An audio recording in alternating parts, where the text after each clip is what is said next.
You know, I am a small business owner, have been from my teenage years. My wife is a small business owner. I understand the plight that they go through, how to raise capital, how to start a small business, how to take a dream to reality, and sometimes those dreams don't work out so well, and what happens next. You know, as we sit here and we talk about the short term versus the long term, in business, you lay out a business plan. It's a long-term plan. Businesses that set a short-term plan are the ones that say going out of business. Those are the big banners you read. Those are the short-term planners in the business world. We debate today, and I think we are a lot closer than maybe the media likes to portray, but it is a difference between the next 6 months, do we deal with this issue and have another debt limit vote in 6 months from now and another 6 months later in 6 months, or do we plan for the long term, get our economy more stable, more certain so businesses can invest and do the right thing. As I said at the beginning here, any business that you see that has a short-term plan usually has the sign that says going out of business or quitting. We're not going to quit here. We're going to have a long-term plan. And I heard earlier today my colleague and friend from the other side who practices in real estate from Georgia, Senator Isaacson. Both of us have been in the real estate business for many years, and as he said also, we're closer than people think we are, but we have some slight differences, ones that we need to make sure we resolve and move to a long-term plan. I challenged earlier this week to businesses that wanted to have a short-term plan to call my office. I'd be happy to mention them on the floor of the Senate. I waited, and I waited, and I waited. No one, not one business called my office and said, give me a short-term plan. But I will tell you, several Alaskan businesses did call my office and said, compromise, get a long-term plan. Let me read you just a couple.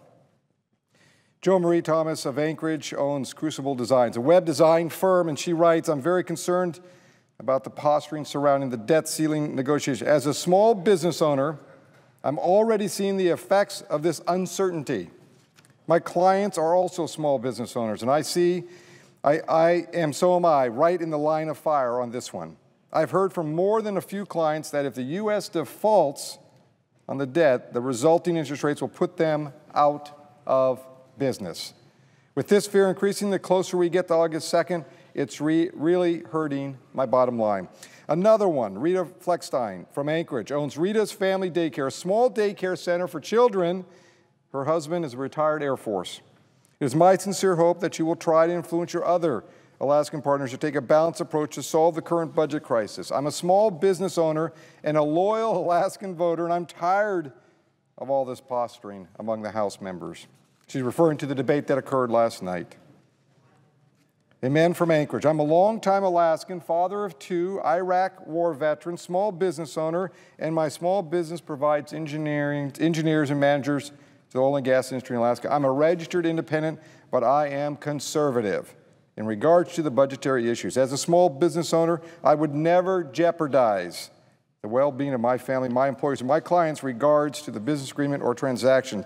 There is always room for compromise and allow all parties to engage in a deal to walk away with feeling they got a fair deal. I fully expect increases in my taxes, and I'm okay with that, in order to continue to support our country. Another one, actually someone who I know well, who owns the Arctic Wire and Rope, owned by Eric McCullum. He won the Alaska Manufacturer of the Year in 1986, employs 14 employees. He is important to our oil and gas industry. Fortunately, Eric has no debt, but he is terribly concerned about the debt crisis. He's a small business owner, and like his are the canary in the mine shaft, and will negatively impact more big businesses. There will be far more impact to Main Street than Wall Street from this debt crisis, Eric states. Eric adds that he's more than willing to pay his fair share to help balance the federal budget. These have come in and in and in, and it's amazing to see what people are talking about in my state. 68,000 small businesses in Alaska. My wife's one of those. 15,000, almost 16,000 employ many employees. It's the fastest growing segment of our business community in Alaska is small business, growing by almost 31% over the last 6 years. Mr. President, to my colleagues, to the Senator from Louisiana, as a small business person, all they want to see is certainty. They want the bickering, the partisan bickering to end. They want certainty so they can continue to invest and see their future.